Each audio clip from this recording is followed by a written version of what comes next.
పటాన్చెరు మండలం చిట్కుల్ గ్రామం జిల్లా పరిషత్ ఉన్నత పాఠశాలలో కుటుంబ సమేతంగా ఓటు హక్కు వినియోగించుకున్న మెదక్ కాంగ్రెస్ ఎంపీ అభ్యర్థి నీలం మధు.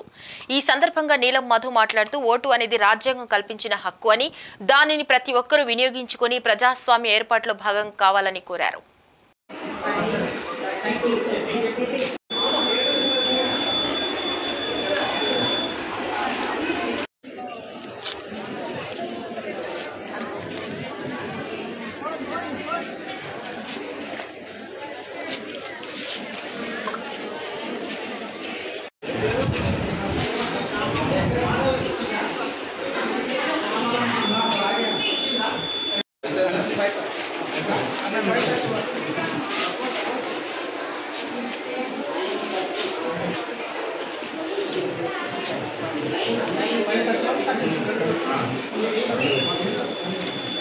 రోజు మెదక్ పార్లమెంట్ అభ్యర్థిగా కాంగ్రెస్ పార్టీ అభ్యర్థిగా నా స్వగ్రామమైన చిట్కుల్ గ్రామంలో ఓటు హక్కు వినియోగించుకున్న మెదక్ పార్లమెంట్ ప్రజలందరూ కూడా సిద్దిపేట, దుబాక, గజ్వేల్, నర్సాపూర్, మెదక్, పటాన్చెరు, సంగారెడ్డి ప్రజలందరూ కూడా పెద్ద ఎత్తున ఓటు హక్కు వినియోగించుకొని ప్రజలు మన ప్రభుత్వం ప్రజల ప్రభుత్వం ఉంది, అందరూ కూడా దీవించాలని మనస్ఫూర్తిగా కోరుకుంటున్నాం. మీ అందరికీ సేవ చేసే భాగ్యం కలిపేయాలి, మీ అందరూ కూడా నన్ను దీవించాలని కోరుకుంటున్నాను.